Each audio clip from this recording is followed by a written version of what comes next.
out a little bit. And I'd suggest doing that on the top and bottom too.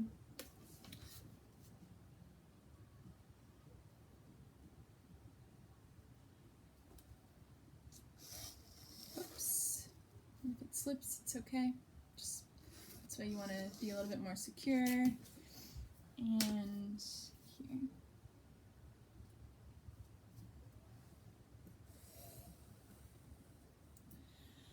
Alright, now you pick up your book carefully. Maybe if you're feeling like it, you just work at that edge again, just because you love your bone binder. Now we're going to put this to the side. To the side, to the side, to the front, down. And now you're going to need your X-Acto blade and your cutting mat. Want to make sure your area is clear. This is a very important cut. Okay, so now I'm just going to make sure it's under the board, and you're just taking, if you haven't just changed it, if it's not a new one and you don't really know how dull or not it is, just know that you might need to change it, but you can you can either test somewhere, like, you know, if it's a fresh X-Acto, like, you can cut through all the way, no problem, but if it's a little bit duller, it's dragging, you want to change it, because why not make your life easier, number one, and number two, it can be dangerous, it can snag, it can cut you still, if it does something you're not expecting it to. Alright, so now, I'm just gonna go ahead and follow this guide that I've set up for myself by lining up my blade and cutting. My fingers are not in the way, and they're holding this down, and then I'm moving my fingers, holding down very firmly, and then usually in cardboard, I do it twice, and you want to be able to feel the surface below, and it pulls a little bit. Alright, so now, because the camera's over here, I gotta turn a little bit, and I'm lining up with my lines.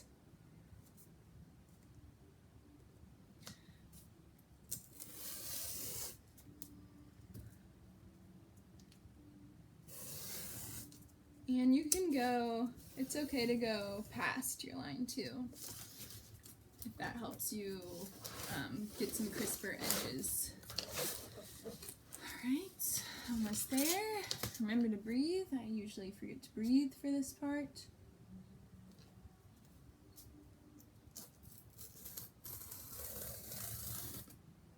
Alright, we got it. Feels good.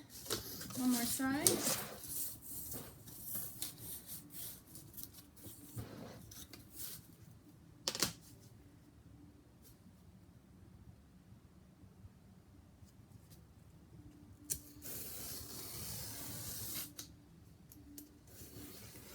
Alright, let's see if it worked. Kind of just poke it through, it worked. If it does this, it worked. Alright, so now we have this piece of cardboard. Oh, look at that. Look what happened to be here that I didn't think to look for. So, I like this. I'm going to leave this on the outside cover because I think it's kind of cool. That's up to you to decide. Alright, now, the way that we're making that distinction is, do you see how on this one there's this space that's been cut out? It's basically, when you look at cardboard, you have this, at least the cardboard I'm using, has this corrugated center. And so all that this is, and it has like 2 layers around it. Top, bottom, corrugation. So for this, to make this happen, we're just cutting out the corrugation in one of the layers. So, something to think about is, since the bend, you could choose to have a smoother side, like how this is, instead of that showing that opening if you wanted. But just keep in mind that whichever side you're cutting out of is gonna show this. So if you want that on the inside or the outside, that's up to you. So now I need to think about that. What would I like to do? I think that today I'm gonna do, I usually like for that part to show. So that means that since I want this on the outside, I need to put my marks on this side. So since I drew them on the inside and I just realized that, it's really easy. You just put your pencil where the mark was, and you kind of draw up on top and then over. And same with this side. Up on top and over, and then on this side, up on top, over, up on top, and over. Now that we've done that, it's time to do a little bit more cutting. Keep aware of where this guy is. If he has a top, I'd suggest putting the top on it. There's just a lot of accidents that happen with these, so I'm going to remind myself and all of you to be careful. Okay. Now, you're done with your pencil, time for your X-Acto. And you want to line up at the top and at the bottom. And when you cut through this time, don't cut all the way through. The point is to just get through that top layer, and then we'll kind of clean it out. So I wish there was a way I could show you this a little bit better, but we'll have to do the best we can. So they're lined up, and I am just kind of getting through that top layer. Might do this a little bit. And you're just not going all the way, oops, almost cut my finger, not going all the way down. But you can feel the corrugation. Depending on which side of the concrete you cut, you can kind of feel that corrugation. And then that second time I went through, I didn't push at all. I'm just like lying it down. Alright, time to do it on the other side. And also don't forget that you can always move your cardboard or your sheet of paper to work for you. Or you can move around. If something feels uncomfortable when you're drawing, or when you're cutting or whatever, think about moving around the piece you're working with, or moving yourself to make it easier. I find that a lot of times I'm putting away like laundry and doing mundane stuff in a really difficult way, and then I remember that I could just maybe like be in a different position. It wouldn't be so hard. So you know, make life easier for yourself if you can. Alright, same on the other side, just a gentle cut down. You hear the corrugation, bumping, do it again. Alright, now let's look at it. Now you have these two kind of scored, that's what it is, you score it. And when you bend it, you'll see some of it kind of stayed. Oh, that's nice, like that could be, if you have, the reason I would say that we could do this as a bookend, but this would only work for like 1 or 2 sheets of paper. And so, because we want to create something that holds many and works like a book. So now we folded one side or whatever happens, and now you peel this side off, and we're starting to just strip down this side. And you might need your knife to kind of help you do that.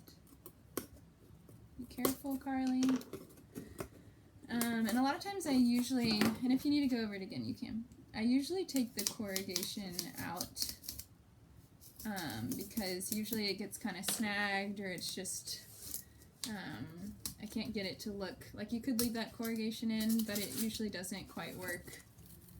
And so you want to kind of start to break this side too and get this side to bend. And so this is, because this is going to become your flatter end, and it might, if not, then this one side will be bigger than the others. So you can kind of start to push like down, be gentle, but you want to get these sides to kind of be the same, right? So yeah, see how the corrugation just popped right off? So I'm just going to peel that off, clean it up.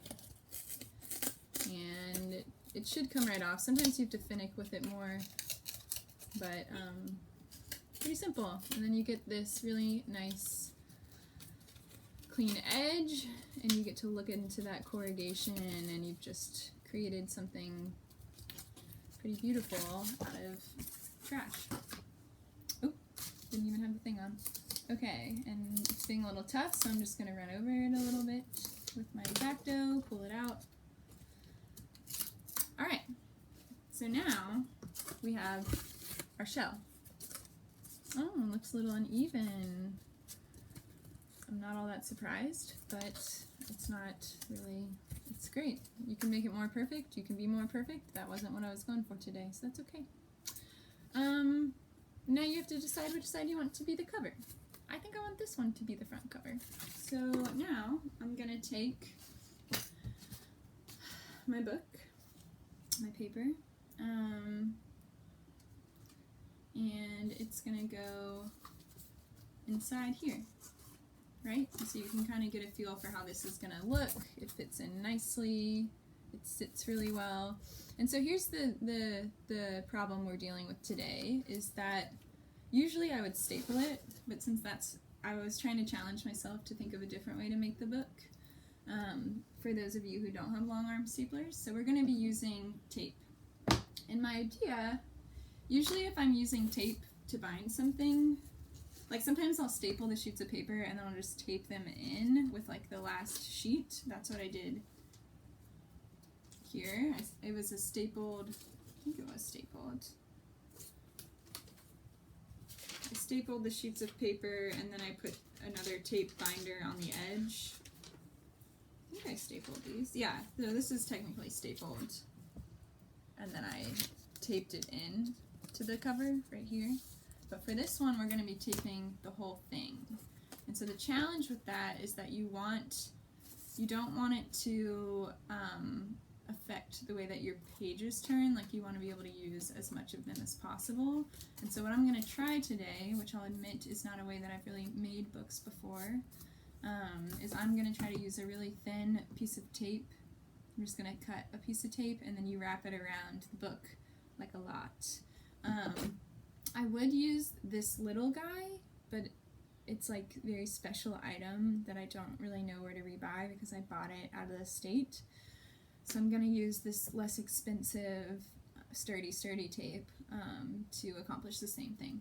So how I'm going to do that is I'm going to first very carefully take out a bunch of tape. I'm going to cut it off, and now this is going to be tricky and sticky, but I'm going to make it work because I believe in myself. And I'm going to cut this tape in half. It's sticking to my hand. Okay. Which you could use scissors, maybe your straight edge, but anyway, I'm just gonna free range it. So, and it's helpful if your mat board has a grid on it because you can kind of follow that, but if not, you'll be fine. All right, I got some of it. Now I'm just gonna place it over here, get the other side. Okay, bring it down. And now I have two pieces of long skinny tape that I'm going to be very careful to not get tangled up in. Wow. And I'm just going to put this piece of tape right here. And put this piece of tape right here. Oh, it didn't stick. Okay. Now, take a deep breath. Stack your book like this. Make sure everybody's inside.